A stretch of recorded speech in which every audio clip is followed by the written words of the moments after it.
Good morning, friends.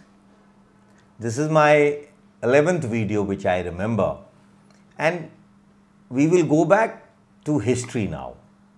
And this subject or today's topic may sound very recluse to most of the people, but when you will listen to my videos in the coming days, this video would become very important, because what I am going to explain here, how things happened, is very important for the word grant.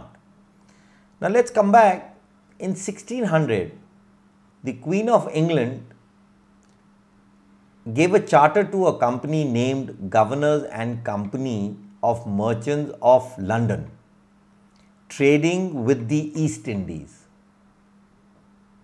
This company was given a special charter to do trade business with Southeast Asia and in especially India.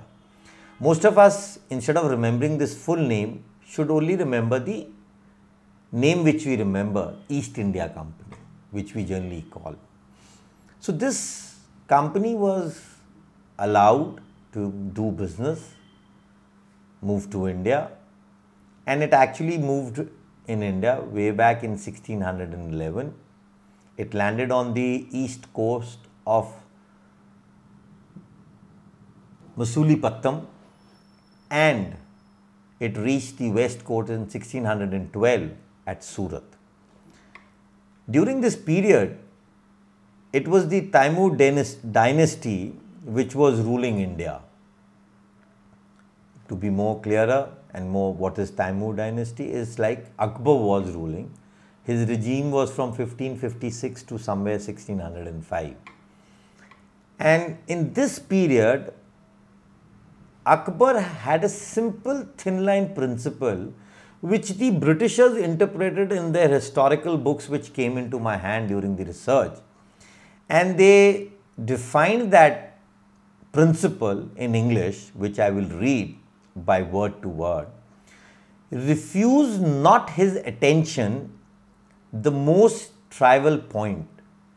Now what a layman in 1600 or 1550 would understand is simple, which would be today also explained like that if you do not fall in the line of the Raja's rule or the command, you are a traitor, you are dealt with a hard punishment, could be death. So you had to fall in line with what the rule of the land said, which Akbar made. During this period, Akbar had a huge territory to be governed, which was divided into 15 subas. These subas could be called states or districts, whatever one would feel comfortable. And within these 15 subas, there were not many petty chiefs and rajas and rulers which were independent but subordinate to the rule of Akbar. During this period only, for the first time, Akbar introduced what could be called a land revenue or a lagan or a house tax or a tax on the inam, please read this word, and inayat of land given to a native. Now this lagan was in the ratio of 1:3 to 2:3.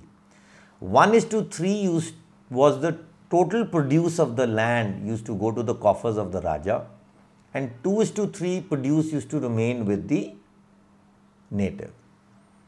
Now who was given the duty to do all this? It was Raja Todamal, who was called in an Urdu word Amal Guzar. Would you call it a revenue minister, or what I and you could understand is a Tahsildar or a Patwari or a Kanuko, anything, who would basically were making settlements. During the Akbar regime, these settlements initially started with a 1-year period of settlement, but gradually they moved to 10 years of settlement. So if you are holding a land which was given in the form of an inam or an inayat, your settlements would be in 10 years.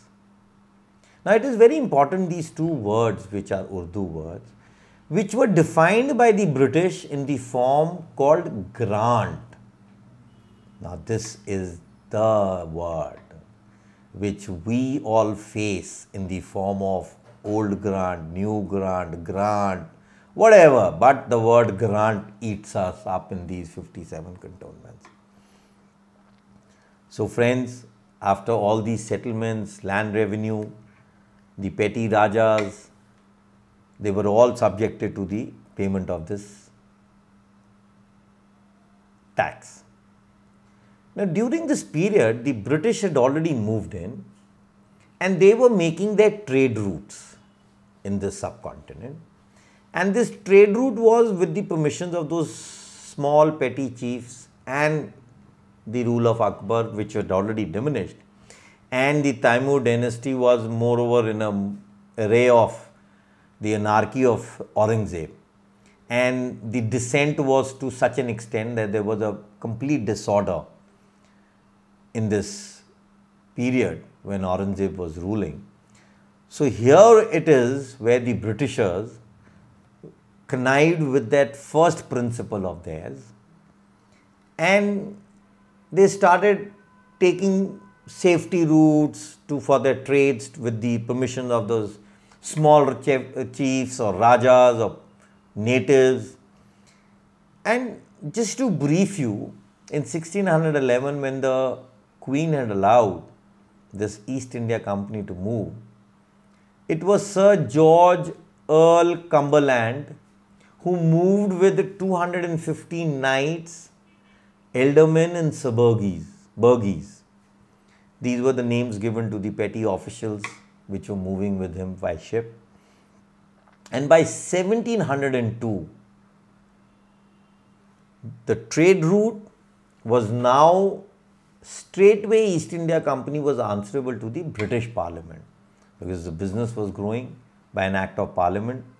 The company was brought under the regime of the British Parliament. Since Taimur dynasty was facing the array, so just very shortly to cut that period, I would begin with that in 1639, the Raja of Madras rented his routes to the British. Similarly, Bombay, which was ceded to the Portugals in 1661, in 1668, the trade routes were again given to the East India Company. Similarly, in Bengal, the Mughal Emperor by 1634 had given independent trade routes to the East India Company. So, making the presence of East India Company felt from north to south and east to west, it was quite visible now that there was a company which was doing business. And the final, the call of the British finally becoming the political leaders came when in 1761, the French establishments in Madras fell. And by no choice, it was the East India Company because of the various rulers and petty chiefs. It was that the British were left with no position but to take up the political and military ascendancies. And they had to accept this responsibility in which they came in. The British officer or this East India Company was reporting to the British Parliament. By 1772, it still stood itself as divans to the Nawabs and rulers. It's very important, the British never looked up to the Mizammat. Now, the Mizammat is an Urdu word which could define that the judicial or the criminal jurisdiction and the police powers remained with the Nawabs. And the East India Company officers were only the administrators of this terrain or the rulers, petty chiefs, territory. So for next 40 years, what happened? This continued and the East India Company gradually started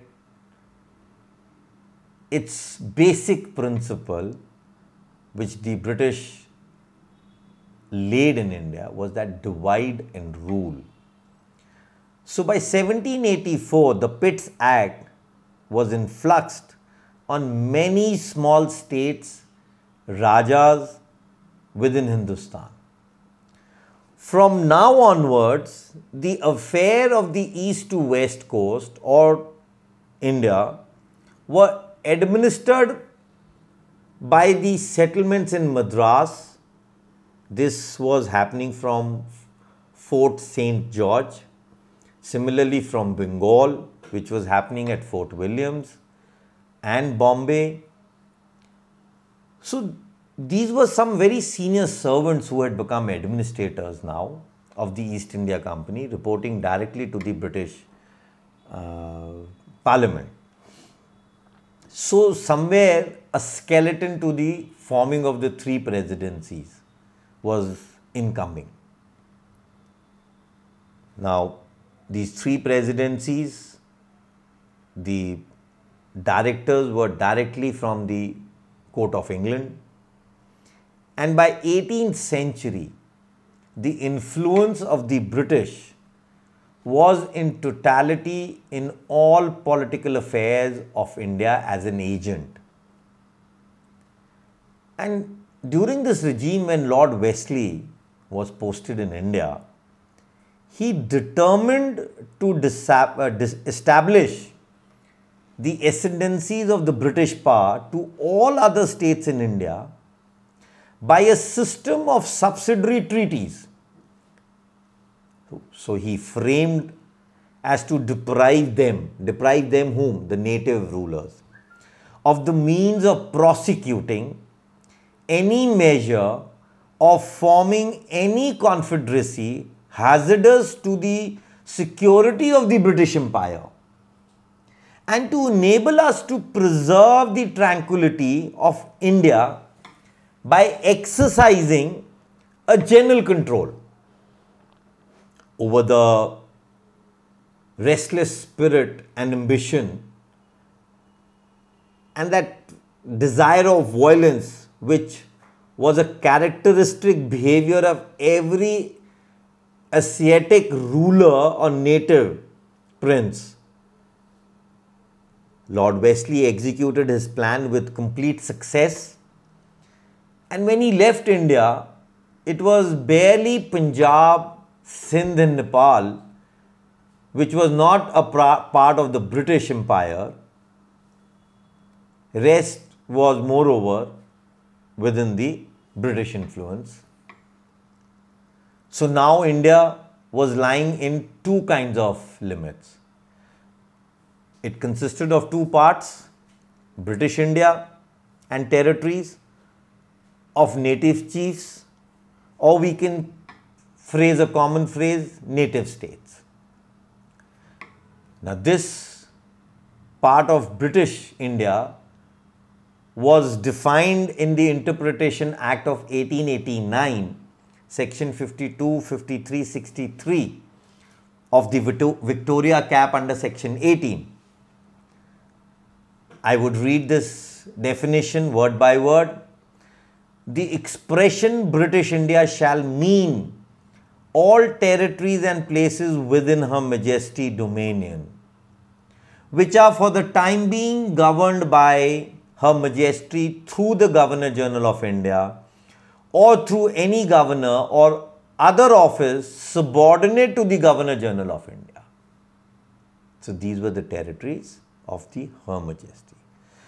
Now this meant that 175 states of greater importance were experiencing the Government of India, and the remainder 500 petty states or smaller states of importance were under the provincial government.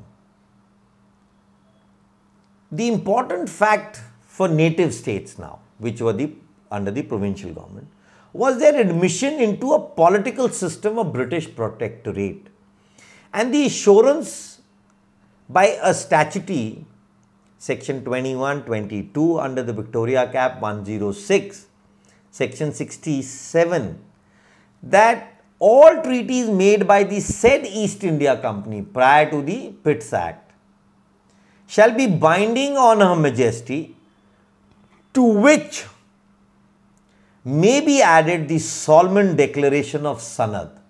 Now, Sanad is baptization or adoption. So friends, these were two rules. In a simpler way, I'll explain you like this, that the treaties which were done prior to the Pitt's Act or during that period had their independent status to the Interpretation Act of the British Dominion. So this is very important, please understand this. Now I shall read those treaties which happened during those period, which I laid hands during my research. I came across a treaty of Basin which was putting Poona under influence in 1802.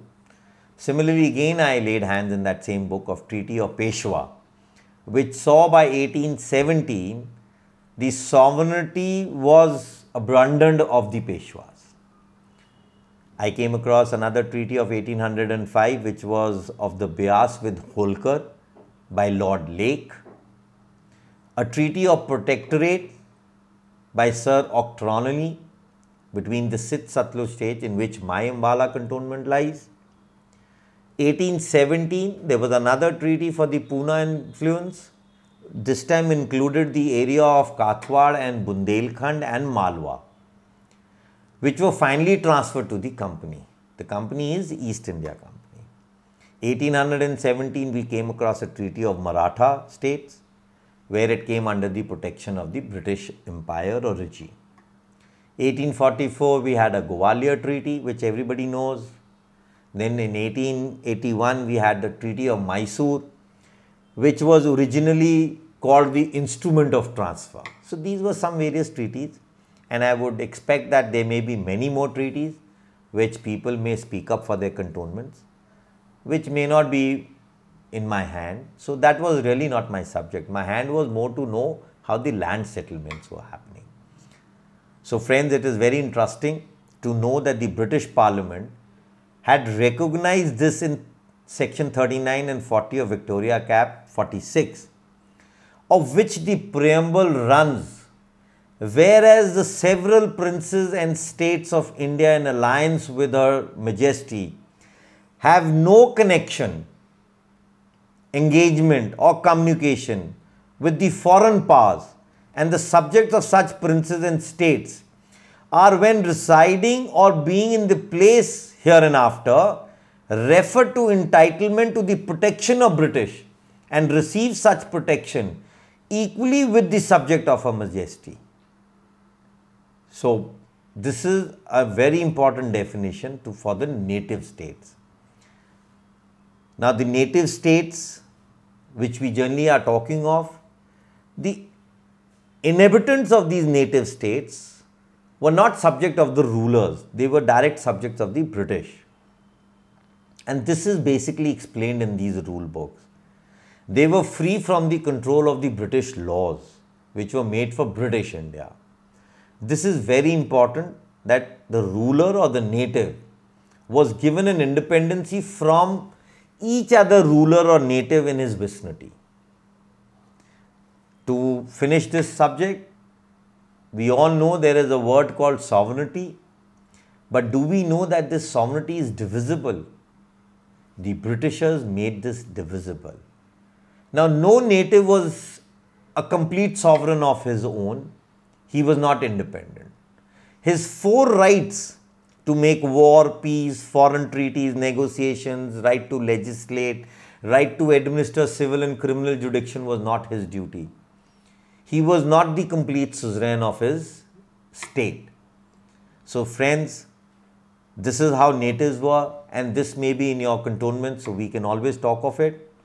I will end my subject here. The British have now put their foot, 18th century. We've reached 1834 or so. We'll talk about this later. Thank you. Good day.